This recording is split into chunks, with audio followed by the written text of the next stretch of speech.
I'm going to lay out the mortises on the seat here. I want to lay them out on the underside of the seat. This is the better surface. This side has a little bit of tear out on it, and because I'm going to shape this a little bit, I'll remove the tear out when I do that. So I'm going to lay things out on this side. Now I want to shift the seat as far this way and this way as I can to avoid that and avoid that. So the radius is 5.5 inches. So I'm going to come over from here a little more than that, and I've jointed this edge. So that's a good reference. So that gets me there. I'm going to come up here, that same 5 5/8. I don't have a straight edge here, it's not square, so I need to use this as a reference. So I'm going to draw this line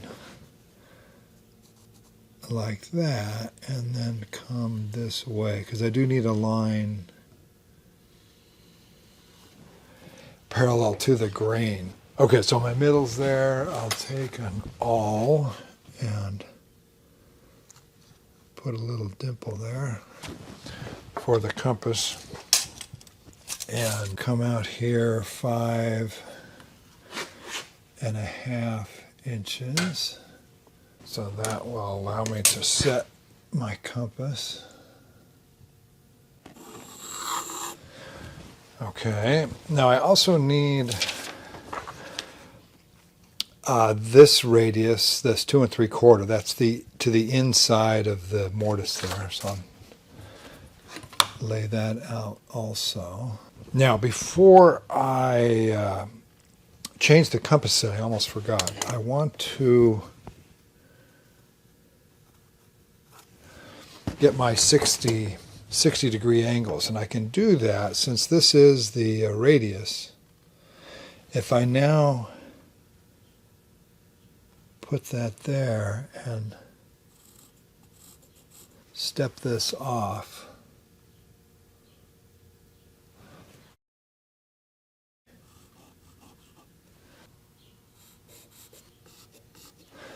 okay, so that should get me 60 degrees. Okay, now I can change the compass setting to the 2 3/4.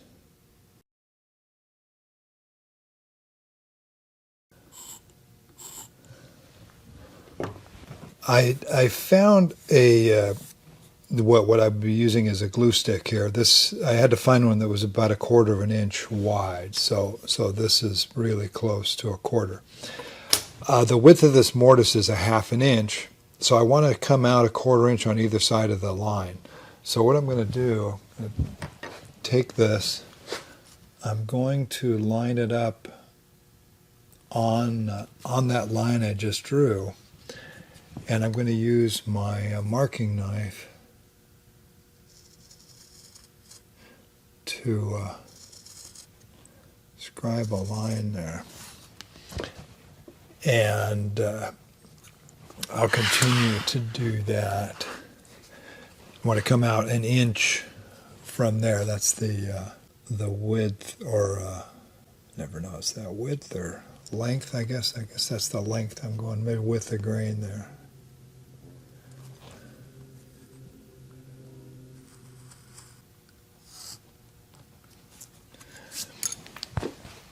Okay, next I need to draw a line perpendicular, tangent to that 2 3/4 inch line. And I think I'm going to use a drafting square for that.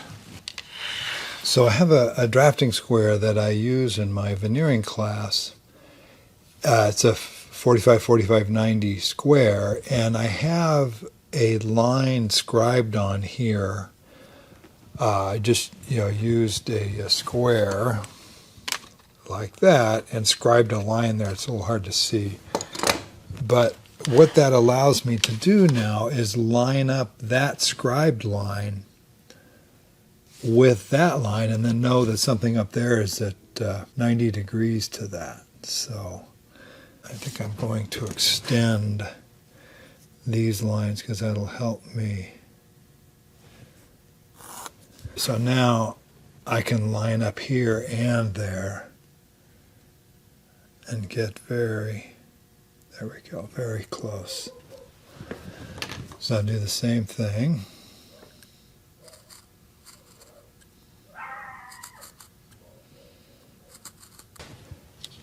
Now I also need another line an inch out from that. So I think I'm going to just measure out here. So there's just confirming here. So there's 2 3/4. I'll come out another inch to there. And I'll use the compass again. Okay, and I can use this again. All right, I came back and darkened up all of those knife lines. And I also, when I redid them, I made sure that the bevel was facing into the mortise this time. The first time I marked the bevel of the knife was on the outside. So now we're going to go to the drill press and drill these out. So the legs are at a 15-degree angle. Yeah, make sure I do this the right way. So the legs are coming out this way, so I'm going to be drilling in like that, get rid of some of that material. All right, I'm at the drill press, and I'm going to tilt the table to do this. Now I've set my T-bevel to match the angle that I had with my that plywood template. So this doesn't have to be perfect, but that's helpful. So I've got a piece of drill rod in there too to be able to do that. So I'll tighten that up in that position. Clamp this in place, and we'll drill some holes. All right, I've got the drill bit in there, and I've got the angle set. I've got my backer clamped in place. I want to make sure I'm reasonably close this way. This bit is about, I think it's about 3/32 smaller than the mortise. So that, just kind of eyeballing that looks pretty close.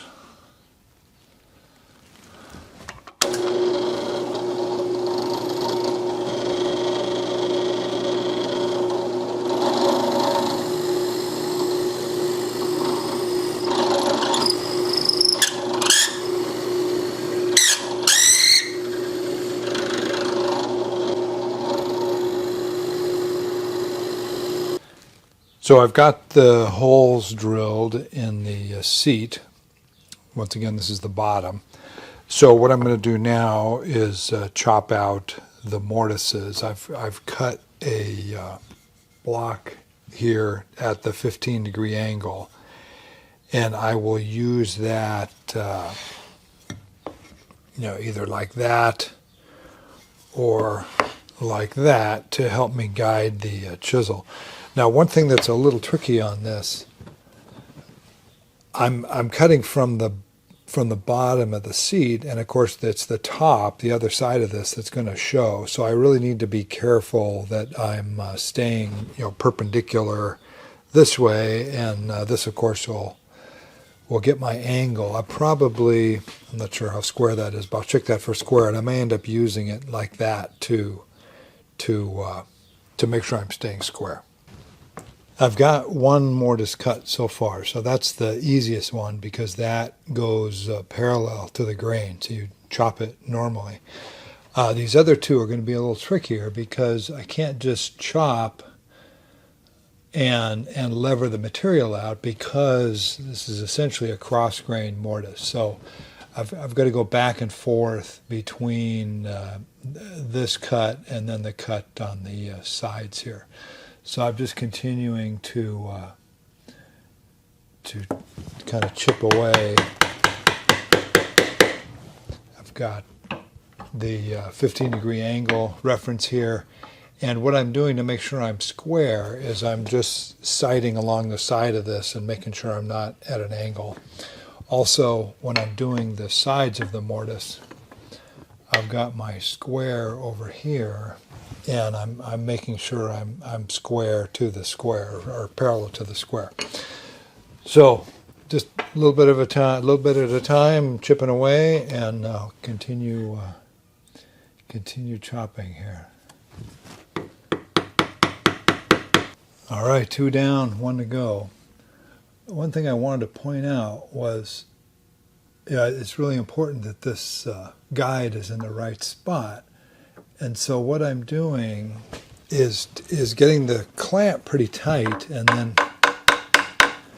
I can very accurately tap it into place. So in this case, I've got the chisel in my line there, and then I'm tapping there, tapping that into place like that, and I can. It's a little bit crooked there, so I can. So that gives you a very accurate way of getting something in position. Then once I've got it set, I'm really going to snug that down. Now I can go at it.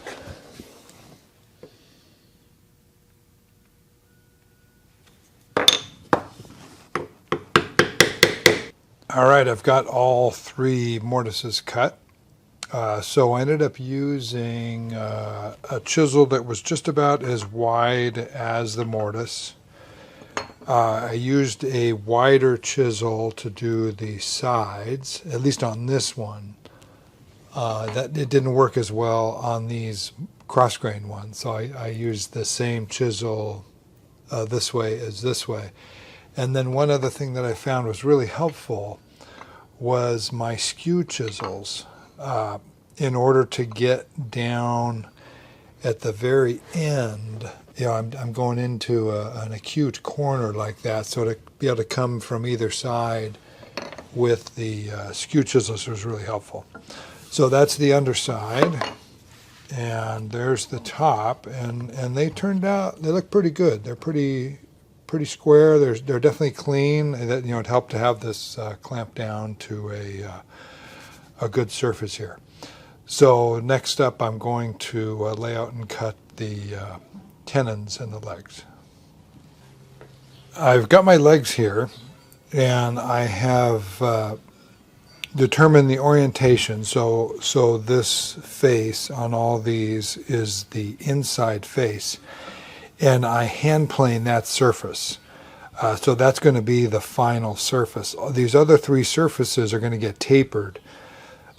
So I'll wait until the joinery is cut and then taper those. I want the parts square while I'm doing that. Also, I cut the tops of these at 15 degrees, and I've set my square to match the thickness of the top. So this is 1.25 inches from here to here. So I've put a mark on each of these, and I'm going to do the same thing on the other side. And I'll use that mark to create the shoulder for the tenons. So those are all the same distance down from the top, that 1.25 inches. And then I want to, since this is my good surface, I want to use that as a reference. So I need to reset this like that. So I'm going to mark all of these shoulders, and then I'll mark the width of the tenon and saw those. So I'm also marking the shoulders on the inside and outside faces. So I'm finding the mark as it comes across there. I don't want this very deep because I'm going to be coming in at an angle this way. So if I go deep, that doesn't really help me. I just need something there to register the chisel. I'm going to set my mortise gauge to a half an inch. Now I did measure the mortises in the seat, and on the underside they're pretty close to a half. On the top they're slightly under. So I'm going to cut the mortises, I'm going to mark them at pretty close to a half an inch, as close as I can get. There we go. And then I'll just fine tune each one to fit. So that's a touch over half. There we go. So I'll set the head here so that I'm centered, and we'll go from there. I've got the tenons marked all the way around using my mortise gauge. Now I'm going to create the shoulder for the saw to register on, so I can saw the tenon shoulders here. So when I scribe these lines with a knife, I deliberately made them fairly deep. Okay, I've got my shoulders cut here. I'm going to now saw the tenon, so I'm starting on the top.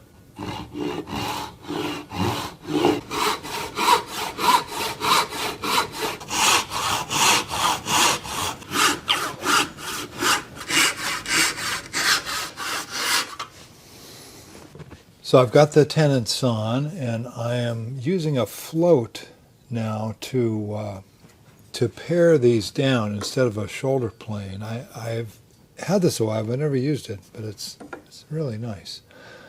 So this just about fits.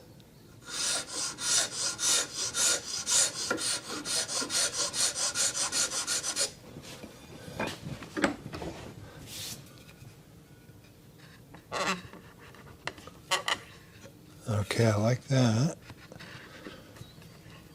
Okay, now this tenon's an inch, but this is less than an inch, so I need to trim it smaller on this side. So this needs to come off over here. So I think what I'm going to do is basically hold that there, and I'll mark the width.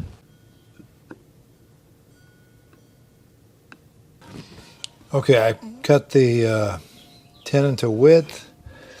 I've shaved it a touch more, and I think it should go in now. There we go.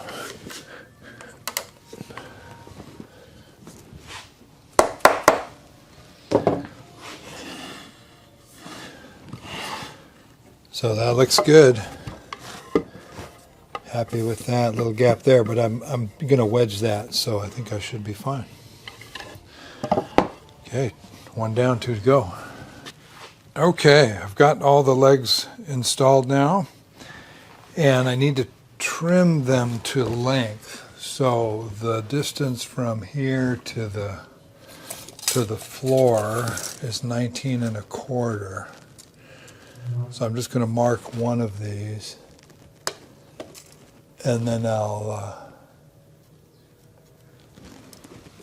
go to the, take them out, go to the chop saw, and cut these off, put them back in, and then we'll go to the next step, which is making the mortises in the legs for the stretchers.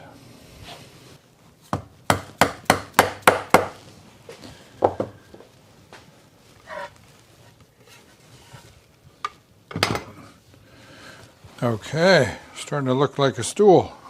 Next up, I will get the board that I laid out the circles on, and we'll use that information to lay out the stretcher mortises.